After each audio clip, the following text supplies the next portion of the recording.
Good. So I guess we're up to the chairman, but I think we're ready to proceed. Great. Can everybody hear me? Yes, I can. Yes. Fantastic. Well, good afternoon, everyone. Thanks for coming on to the Zoom for the committee meeting of the Kentucky Housing Corporation. I'll go ahead and call the meeting to order and ask if we have a quorum. Yes, sir. There is a quorum and the press has been notified. Fantastic. Next on the agenda, take into consideration approval of the minutes. That meeting was held on September 29th. Could I have a motion? I'll move. This is George. George, and a second? Second, this is Katie. Thank you, Katie. Discussions, any questions? I'm hearing none. All in favor, say aye. Aye. Aye. Aye. Fantastic. Now, item number 3, we'll have a presentation from Jim. Jim, I'll let you go ahead and take over. Thank you, Mr. Chairman. Appreciate it. Good afternoon, everybody. Oh, wait a minute. I got to minimize something here. Still minimize. There we go. Okay. Thank you, Jeremy. I'll keep my comments relatively brief. I can't see all your faces, so if there's a question and it's on your face, speak up so I can. When we're in person, I can see what's going on, but here not so much. So if you have a question or a comment, please feel free. It's an exchange of information here today. On this first schedule, and again, I've used these very scientific navigation aids.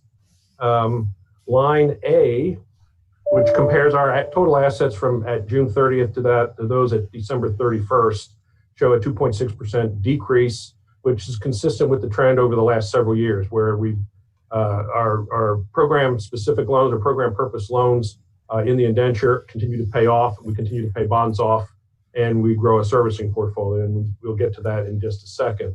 If you go to line B, you can see that the liabilities dropped by quite a bit more than the assets dropped.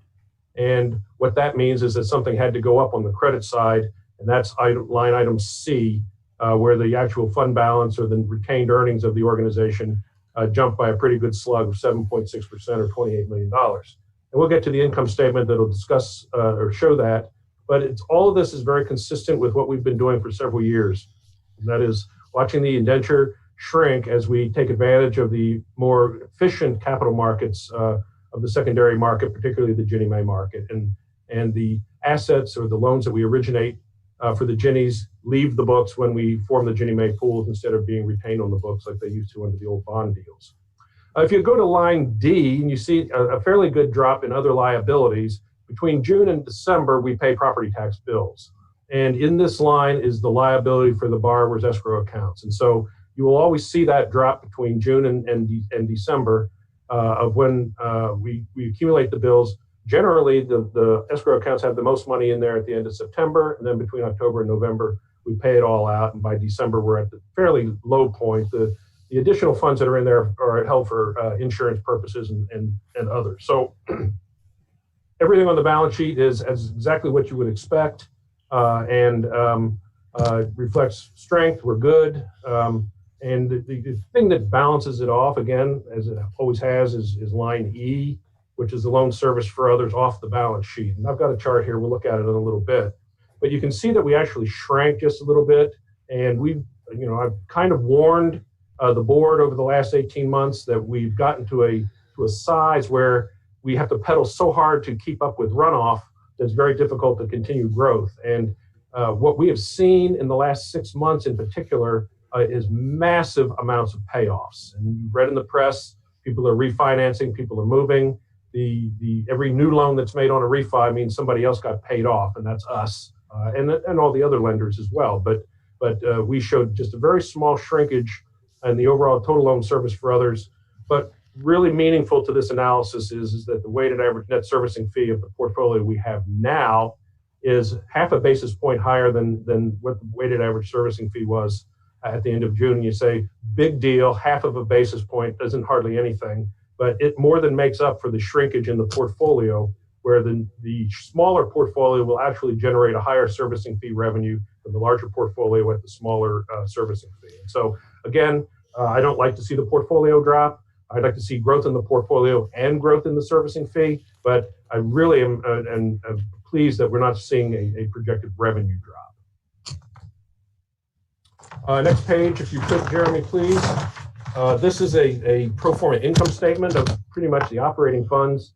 And you can see on line A, we increased our net income from 16 million for the 6 months ended December of 19 to 27 million for the 6 months ended December of 2020. That's an $11 million improvement year over year for the first 6 months of the fiscal years, which is really a fairly dramatic, and I'll touch on it in just a second. But you can see on line B where the net interest income coming from the indenture reflects the fact that the indenture is shrinking, and that's anticipated.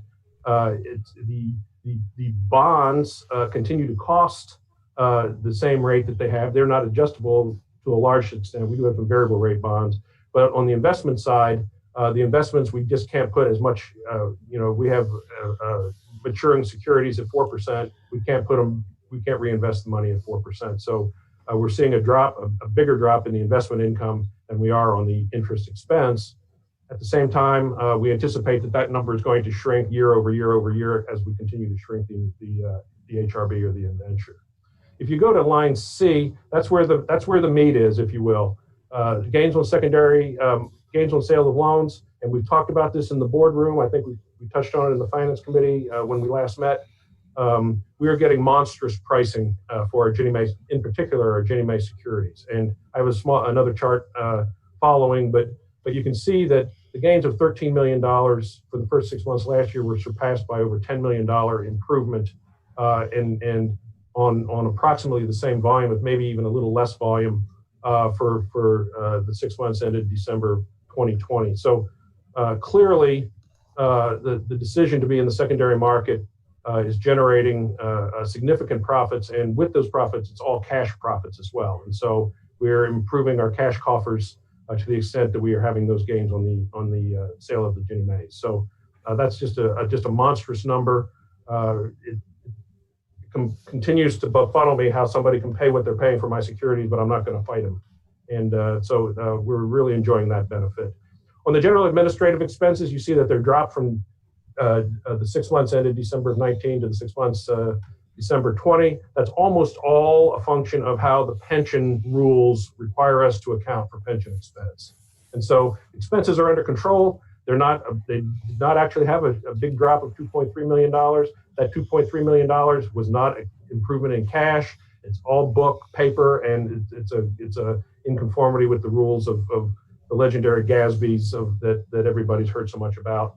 Last year, if you recall, we had a huge increase in expense recorded from the 6 month periods. And that was, again, not because expenses were out of control, but because the accounting rules required us to book more expense last year than we had the year before.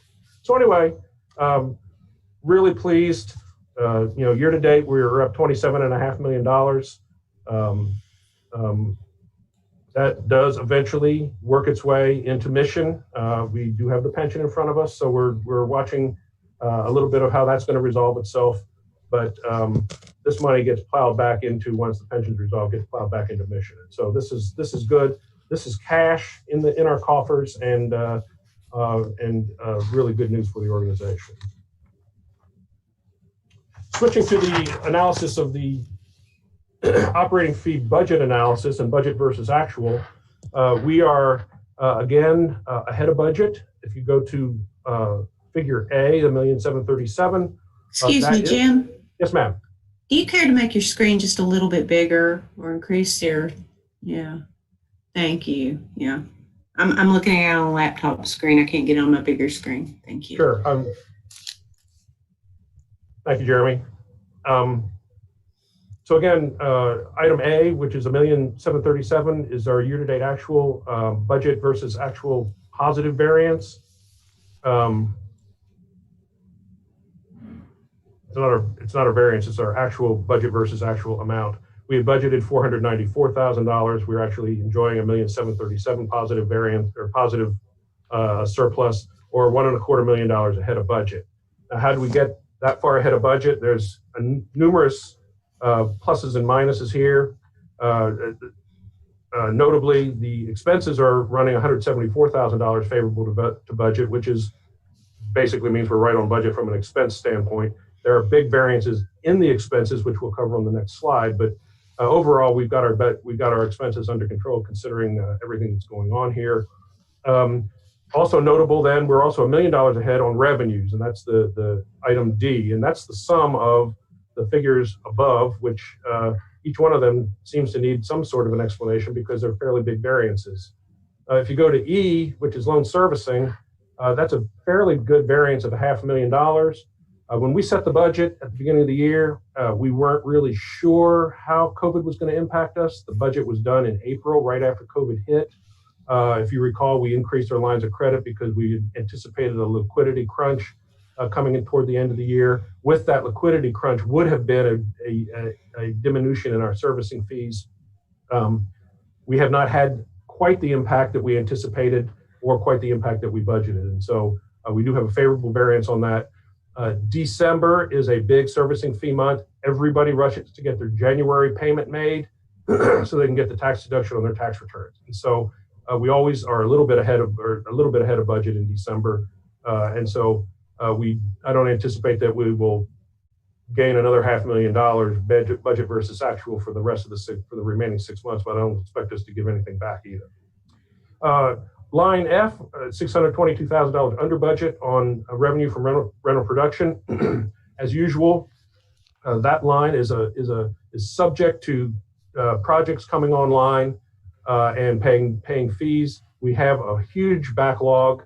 COVID has held up some of it. Construction costs have held up some of it. But these are projects that are in the pipeline. They will get done. It's just that we anticipated some of them funding before December 31st of 2020. Now they're going to be funded in the second half of the fiscal year. So I expect that negative to revert close to zero and that we finish the year on budget. Now, that's not to say that a project that we had budgeted for April or May, and these are not named projects when we set the budget, we just simply have placeholders of revenue coming from them, that there'll be an April project that might not fund until July or August. And so it's not a huge deal as long as the pipeline is there. The fact that 1 year gets it, or we get the years out, is not a real big deal whether we get it in the fourth quarter of this year or the first quarter of next year, as long as we get it at some point. And we historically have smoothed out the variances between quarters and even fiscal years. If you go to line G, that's a big negative to budget. Hardest hit funds, U.S. Treasury. When we set the budget for fiscal 21, again, it was right at the beginning of COVID. We relaunched our unemployment bridge program, thinking that would be a viable and heavily used vehicle for borrowers to keep current on their mortgages. And pretty much it didn't sell. And the reason it didn't sell was the borrower had to prove, number one, that they had income impairment. They had to submit unemployment information and jump through some hoops and sign a bunch of paperwork. Whereas if you had a FHA, VA, Fannie, Freddie, or Ginnie loan, all you had to do is say, I'm negatively impacted by COVID, and they didn't have to do anything else. And so the federal, not moratorium, forbearance provisions trumped the unemployment bridge program deal. And so it was very little used. In fact, we've closed the door on that now because it simply was not the right program for the situation and the federal response to the situation of the COVID pandemic. So you're going to see underperformance there. So it's an under recording of revenue. When we get to the expenses, you'll see that we didn't spend the money that we anticipated spending on the program either. And so net, very little impact on the bottom line, but it shows up as gross variances both on the income and expense side. Going to item H, if you recall at the first quarter, September, we discussed this a little bit. We got a big slug of money on Section 8 and booked it all in the last quarter of fiscal 19, and then reversed it in the first quarter we booked it, then adjusted it because we hadn't earned it all at the end of fiscal 20, excuse me.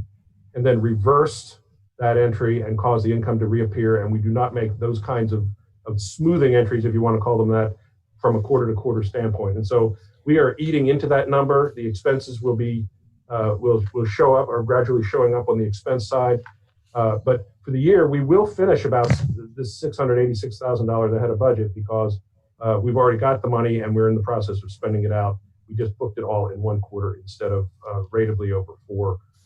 It's one of the nice things about government accounting, and that I don't like, but that's just the way we have to record certain things.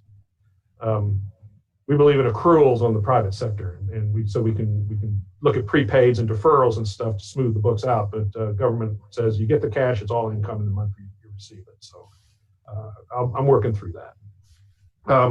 Let's go to J. I'll get back to I. J is a similar situation where we had on the Healthy at Home the eviction relief fund program that we got from the state. We got lots of admin costs on a lot of admin money on that. That's where it settled into this account here, and we'll see some expenses where we're over budget on expenses where we earned out that admin cost. And so we didn't know we were going to get that. We didn't budget it, and therefore it shows up as a budget variance. And then going back to I, where we're under budget on home, we diverted resources from our ongoing programs, many of which were home programs. We simply diverted staff resources and allocation of staff. We didn't underperform in home, but reallocated some resources that were chargeable to home. And since they weren't chargeable to home, they got charged to the eviction relief fund, and they got charged to the increased admin in Section 8. They got under allocated to home, and therefore, if they're not allocated there, then we don't get recovery. And so that's clearly a case where we were under budget on expenses because we didn't have enough to budget to fully pull the admin out on the income side. And so those dollars actually are about equal on the home side, where if we were under budget on revenue on home, we're under budget on expenses by the same amount. Overall expense levels of the company, we'll see on the next slide, are up. Primarily because of the increased activity, but between the programs of rental assistance, home, and homeless, they deviate some from where we had it budgeted going into the fiscal year. Still not a bad story. I don't know that the overall surplus of $1.7 million is going to grow or double since we're halfway through the year. That number becomes $3.5 million. There's a lot of water that has to go under the bridge. A lot of initiatives that we've just launched. That could change that some, but I don't anticipate it by the end of the year that $1.7 million will be any smaller than it is right now. Looking at the expense side, and there's some fairly good variances here. I'm going to touch on a handful of them. If you look at item A, which is our total salaries and employee benefits, you'll see that we're just slightly favorable, $138,000. But just below that, we are unfavorable in business services. And we have hired a lot of temps using temp agencies. Agency temps get charged to business services. Payroll temps or employee temps get charged to salaries. And so to the extent that we have temps filling in for full-time employees, or we've hired a bunch of temps as we have, those expenses are going down below the line, causing unfavorable variances in business services with a small overall favorable for comp and bennies. Now, you might notice that the salaries number is negative on the top as well, $17,000. We have hired a lot of part-time people, former employees that they get hired back as employees, not as temps, and so they get paid out of payroll. All of those negative variances up there on the comp and bennies and the business services are paid for by the surpluses that we just saw on the income side. And so it's not really, it's indicative of activities that we weren't aware of for the budget, and they're showing up here as negative variances. Those negative variances will continue, and they'll continue to get paid by the surpluses on the income side on the other side. So it's something we're watching but not concerned with. B, liquidation shortfall, negative variance of $382,000. That contains a large timing difference that will reverse. The timing difference is about $220,000. It's liquidation shortfall is an enigma associated with Ginnie Mae MBS servicing, and there was one pool that was way out of balance for reasons that we know and couldn't be helped. But the way it feeds through some of the reporting is that we have to fund the Ginnie Mae principal and interest reimbursement account, and the debit for that went to this account. It should have gone to a prepaid or a deferral, because we get it back from the account in subsequent months. But so that large variance, or a significant piece of that large negative variance, will reverse. But we will still have a 6-digit variance for the year in that account. Liquidation shortfall arises from prepayments of loans that are in Ginnie Mae pools. And with the refi activity, with shrinking the portfolio, we have double the amount of payoffs this year that we had last year. This year's budget was based on historical with a small growth in that number as the portfolio got bigger, but we certainly didn't anticipate a doubling in the number of payoffs. And as those loans pay off, they create what is called liquidation shortfall. It's a complicated thing, but it's an expense that is incurred. It's a function of Ginnie Mae servicing. It's anticipated when we do it. It's priced in. It's just that it shows up on this line. And when you have high prepayments, you have higher than expected or higher than budgeted amounts of shortfall coming through the income statement. And that will finish negative to budget for the year because we simply did not anticipate having a doubling of payoffs. Legal fees, you see a nice positive variance of $186,000. The expenses of doing the unemployment bridge program are a lot of legal, and we didn't do any bridge program, so we didn't incur any legal fees. So that's a cause and effect and reasonable payback on the under income that we just talked about before. The only other number that's on here as a negative that I want to touch on is foreclosure costs and release fees. There's a lot of stuff going on in there.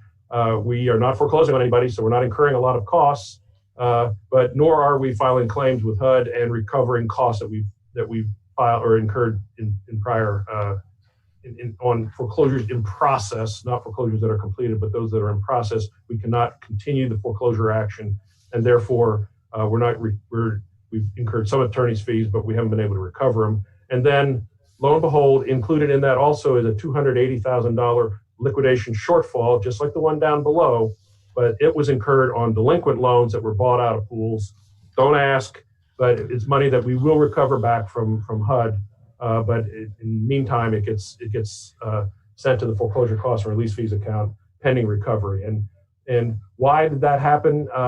In November, we bought $10 million of COVID loans out of Ginnie Mae pools into our PLP program. It's worth $200,000 to $250,000 in saved interest, but the gross impact of paying the interest shows up today, and we get the interest back when we file the claims with HUD. So it looks bad, but it actually was worth it. Overall, when it's done, it'll be worth $200,000 to $250,000 to the bottom line. So nothing gets more scrutiny in the back office than liquidation shortfall, I can assure you. It even has an interesting name, if you ask me. But, so anyway, bottom line, we're a little bit positive to variance.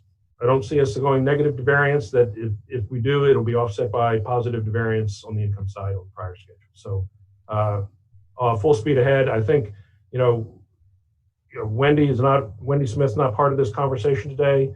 She's got her hands full with COVID relief, monstrous amounts of money that we are doling out, lots of expenses, and she's got it all covered, and most of it wasn't budgeted. So we're going to have negative variances on the income and negative variances on expense budget, offset by positive variances on the income side. So the numbers are going to be grossed up, but the net's going to be fine.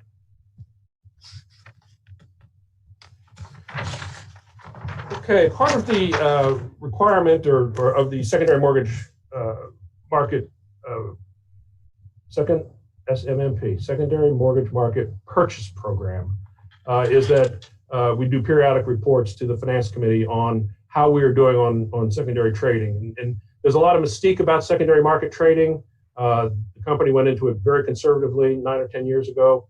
And but this is a really good news report. We've seen the results of it in the income statement.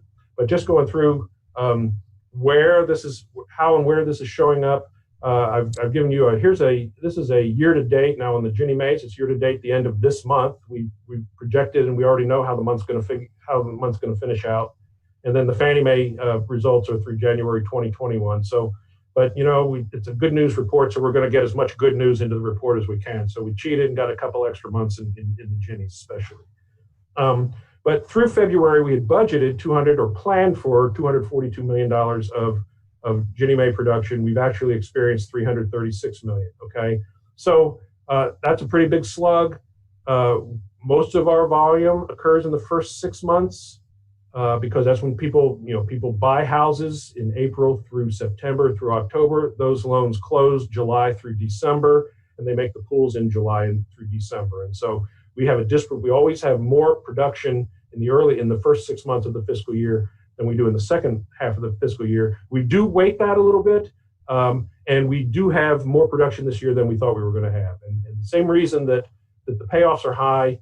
Now, we're not refinancing any loans because we're first-time home buyer lenders, but there's a lot of first-time home buyers entering the purchase market, and we're enjoying the benefit of those folks buying houses and using our money to finance it. So we are significantly ahead on budgeted production. So we should be significantly ahead on gains. Well, the operation, the planned gains, the requirement, if you will, of the secondary market program is 2 points. And so on the $242 million budgeted, we projected 2 points of profit, $4.8 million. We've actually experienced gains of $26 million. And so we have a variance of $21 million. And then I analyze the variance. There are reasons for variances that sometimes you have to dig into. There are 3 reasons for variances on the secondary market program. One is volume, okay? And so the increase in the volume contributed $1,867,000 to the total variance. A lot of people are familiar with volume variance, so I'm not going to go into great detail on that. Price variance, that's where the meat is. Of the $21 million extra variance we had better price execution worth $18 million, which is monstrous. Okay, so we anticipated a 2% profit, or you pay $100,000 for a loan, you sell it for $102,000. That was in the plan. We're selling the loan for $110,000 instead of $102,000. So we're getting 7.75% trading execution when we only anticipated getting 2% trading execution. That is monstrous. Somebody's making money on it besides us, but I don't know how, but I'll take it. Then the third item here, which is in the variance, is called a buy up or buy down variance. We are required under the program to generate a servicing fee of 50 basis points. And if you remember the chart before, we're only making 33 or 34 basis points in servicing fee portfolio wide. We delivered this production at about a 44 basis point servicing fee. That 6 basis point differential in essence is I sold that. And the reason I say I sold it, I do the trading. We sold that 6 basis points of future income off the servicing fee and pocketed the cash value of it today. That's a function of the weighted average rate of the loans in the pool that you sell, which pool tranches we put it in. There's a bunch of different reasons, but we, management, can take credit for the volume variance, and we can take credit for the price variance, but we can't take credit for the deviation from the planned gains for the buy up and buy down variance, because that's really neutral to the overall performance of the fund. And so, or the program. But you can see that the price variance is driving the machine. And we just priced our February pools last Tuesday. They settled today. We delivered $40-some million, and we made $2.8 million on it. And so it's really a big money maker, and it is all cash. We walk away from our cash coffers went up $43 million today just from settling these pools. So it really is a very, very, it's just amazing. I've said that to the board. I don't take credit for it. It's the market that's giving it to us. But it's truly a good position to be in to help us meet our liquidity needs and also future cash needs coming down, mostly because of the pension. But then finally getting into the mission side beyond that. Just a good news report. It's fun to deliver it. It's fun to experience. It's not because of me. It's not because of anything we're doing, but the market's giving it to us, so we may as well take advantage of it. The next chart, Jeremy, if you would, please. The black and red chart for the veterans on the committee. This is not a new. This chart you see about every 6 to 9 months. It's a measure of what happened to our balance sheet. The black line shows what has happened to our balance sheet over the last 10 years, and it's shrunk. And you say, well, shrinking balance sheet means shrinking revenues. Not so, because off balance sheet, which is the red line, we've grown that, and that's the service for others. And so we saw a numeric representation of that on the first schedule we looked at. Our servicing portfolio is just a little bit short of $3 billion. It's been there for about a year and a half, 2 years. And you can see that the red line is convexing and in fact decreasing a little bit after several years of the concave where it was growing from 6 month period to 6 month period. It is convexing just a little bit now and shrinking some. But if you can get the servicing fee number to go up at a rate faster than the portfolio is going down, the revenues are not being negatively impacted. So this is a good chart. It's not like a lot of HFAs. Most HFAs are still doing bond financing. It's on the books. We're doing it off the books, but still making a cajillion dollars off of the servicing portfolio. So good news report there. The rest of the report here, next chart, if you will, Jeremy. This great mountain range of stuff. We started this report back in 2010, or 2011 and 12 when I got here. We had massive delinquencies, massive defaults. This chart peaked at 20%, which meant 20% of our loans were in default back in 2012 or 2011. And we've made excellent progress. And it's not news to the veterans on the board. And it's right in line with coming out of the Great Recession. We did a lot of things as an organization wrong in the servicing our loans. We let delinquencies get past where they should have gotten back then. But the economy's helped getting this chart down to where it got about 2 years ago. What's really relevant in this chart is where I've got the exclamation point. The green section of this chart are the 90-day delinquents and worse. Okay, and so the blue section is doing okay. That's the 30. Those are the 30 days. The 60 days are up a little bit in the current environment, but the 90s are up a whopping 4 or 5%. And that's because we can't foreclose and we can't bring the loans current. All the loans are in forbearance, and so they're just sitting there they were 90 days delinquent in June. The same loans are 120 days delinquent in July, 150 days delinquent in August. Now they're 210 days delinquent, and that pile is just building up. And it's just sitting there waiting for a pressure valve to be released. And the hope, obviously, is that they come off of forbearance and the green line comes down without the purple line going up. The purple line is our foreclosures. Some of these loans will end up in foreclosure, but we're really optimistic that we'll be able to modify, either start collecting on them or modifying them to where the payment is bearable by the borrower without the forbearance.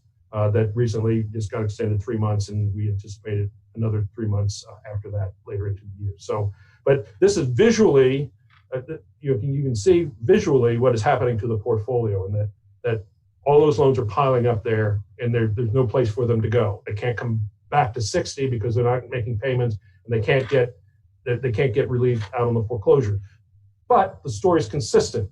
We're seeing a decrease in some foreclosure costs because we're not foreclosing on property. We're seeing a decrease in foreclosure recovery because we're not recovering any claims. Everything is consistent. It's not great, but it's consistent, and it does tell a consistent story.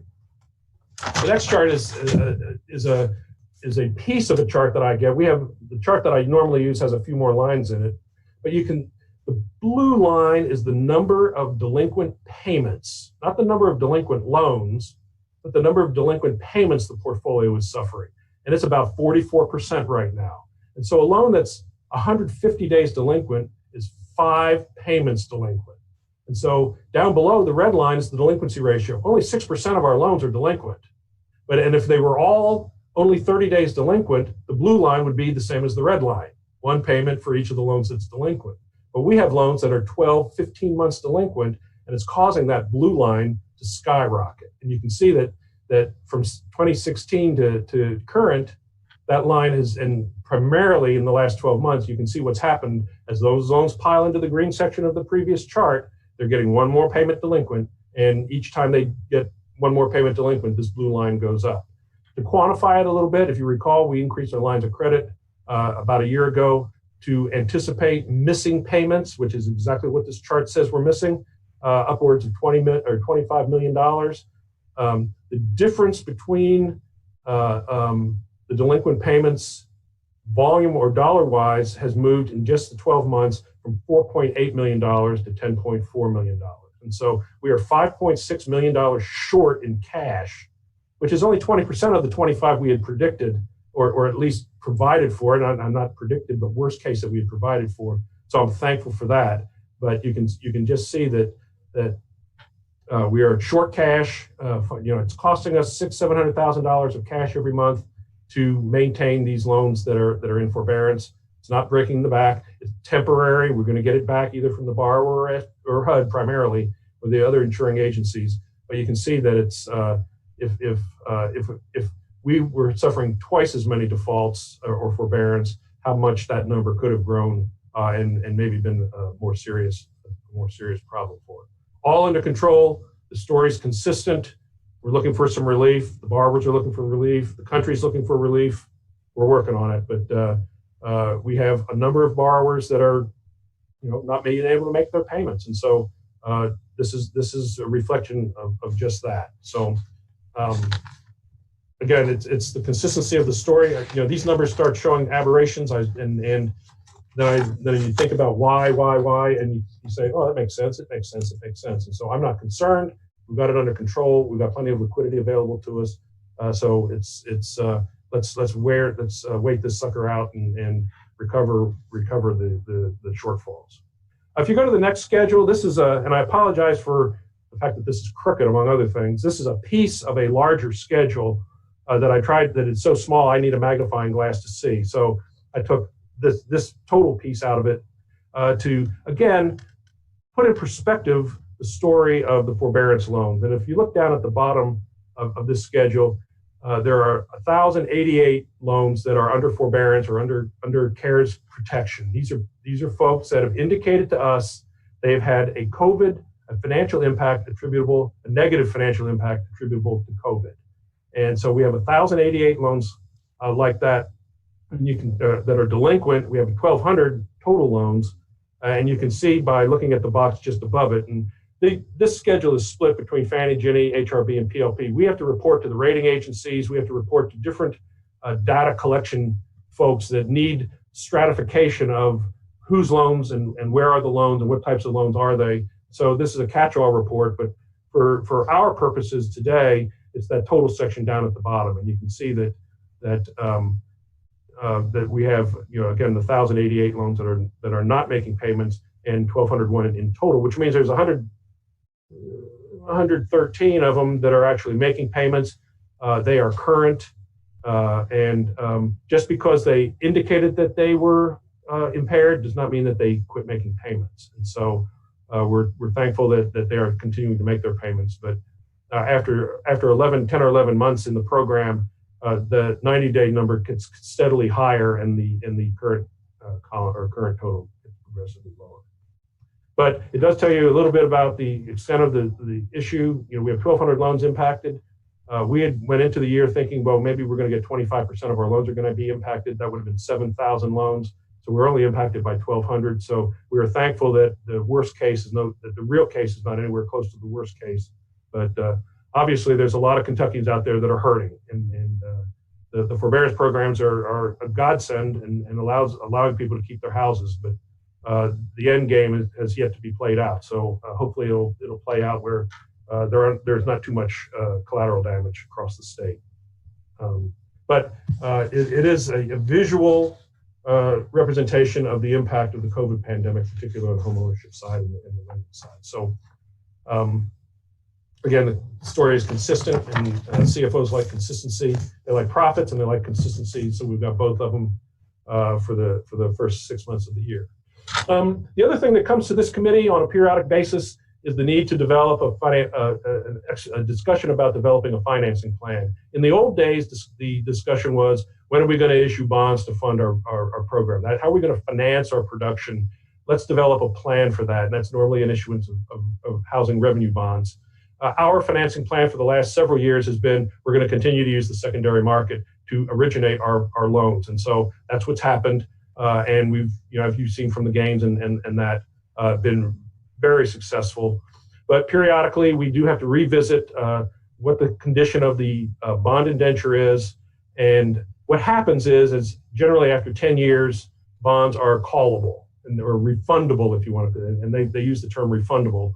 And so listed here are all the bond programs that we have that we can pay off between now and July 1st. And, and the only one that's really of any concern is 2012A at the bottom. We're not going to pay off bonds that only have interest rates of 0.14%. You know, it's practically free to have those bonds. Incidentally, in March of last year, those bonds they carried interest rates of 6% because of the squeeze in the municipal bond market, and some of them went up to 3%. And some of our bonds could not be marketed because you couldn't put an interest rate on them, and they had to be worked for an extra couple of days. So it's great to have 13 basis points and 14 basis points now, but those bonds are variable, which means not only do they go down in rate, they also go up. And there was a real squeeze in March. We were able to get through that for a couple of weeks and get these rates back down to 13, 14 basis points. 2009 C4, that is money we borrowed from the Fed or the Treasury, I can't remember exactly who. Back in the Great Recession, bonds couldn't get issued, so the Treasury lent money to a lot of lenders. Those are matched by revenue bonds, and the C4s are matched by the 2011B bonds. But those rates are reasonably low and tolerable. So we're reluctant to give up a 2.5% rate on the C4s. 2012A, those are the bonds that are at 4%. They are refundable on July 1st. We are exploring alternatives. There will be a resolution at the board meeting next week authorizing the pursuit of different alternatives for refunding those bonds, and telling management basically, get to work with your professional consultants and the folks that help you do this and figure out how to get rid of these 4% bonds and reduce our cost of funds. If we can get those bonds down to 2%, we save $1 million a year. And so it's worth the exercise to look into that as soon as the bonds are refundable, which generally has, again, the 10-year rule. It used to be that we would refund a 10-year-old 30-year bond into a new 20-year bond. The bonds have to have a maturity similar to the loans underlying it. So the loans, the 2012 loans were 30-year loans in a 30-year bond. So there's still 20 years left on them. We're not necessarily stuck with that. The indenture is getting very small. And so we are looking at alternatives to issuing bonds of any maturities greater than 4 or 5 years. And the cash flows of 2012A, the underlying loans will not support that, but we have enough over collateralization in the indenture that if we can go out with a 4 or 5 year bond and get that interest rate down the yield curve to 1.5%, we'd be better off and not really hurting anything. So there's all kinds of things on the table. But what I'm saying is we anticipate doing something with the 2012A bonds and getting rid of those bonds and either replacing them or paying them off or doing something to reduce our cost of money from that 4.04%.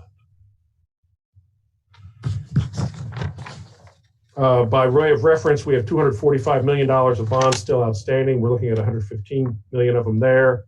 The other big slugs are 2016 and 2014. We have 100 million plus or minus bonds outstanding there. Those are not refundable yet, so we have to sit and wait for them to get 10 years old.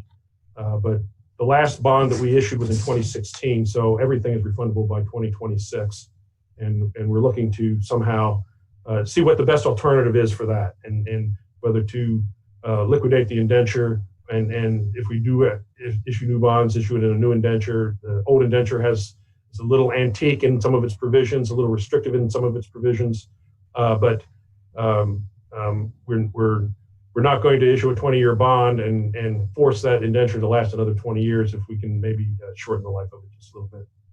So anyway, the recommendation that we're going to ask for, or the resolution we're going to ask for from the board next week, is the authority, because there's $115 million of eligible bonds, to allow management to pursue a financing plan to either get rid of all of them or get rid of some of them selectively based on our conversations with our quantitative analysis people and our attorneys. And so But that's the status of the refundable bonds. And again, I don't see anything happening except to the 2012 A's.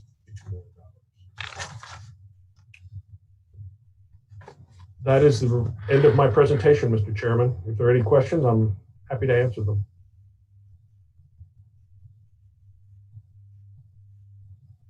Thanks, Jim.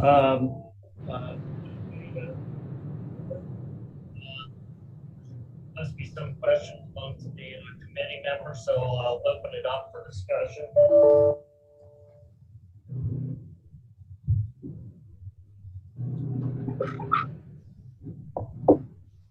Hearing none, do we need a vote of to accept your report? It's more of an informational report than anything, Mr. Chairman. So I'm happy to furnish it. If you want to approve it, go for it. But I don't think it needs to be. No, unless it needs it. Where's my agenda? There it is. Okay, so that's the bulk of the meeting. Next on the agenda is informational items. I do not have any informational items. Does anybody else have anything they want to bring forward for the good of the committee? Okay. Any items from the staff? Jeremy? No, sir. Okay. Yeah, I'm not aware of any staff items to be brought to the committee today. Thank you all for being here, though, and Jim, thank you for your excellent report. Contains a lot of good news, and we like that good news. Good news is easy to report. Yes. Keep it that way. Oh, really? Yes, sir. On for, let's see, we're on for next Thursday at 2 o'clock, everyone. So on your calendar, if you don't have the link, I'm sure Jeremy can send it out. We haven't sent the packet out just yet. Hopefully that will go out later today. At the latest, it should go out tomorrow. So everyone should receive it no later than tomorrow, and that should include the Zoom link. Thank you. Alex.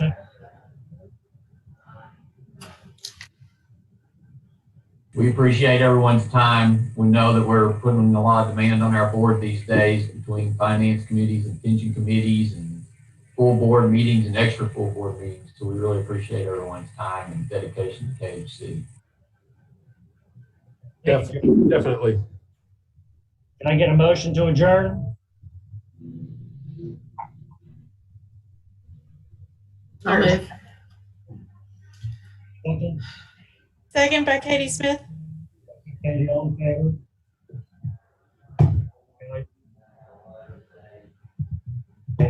He's in favor.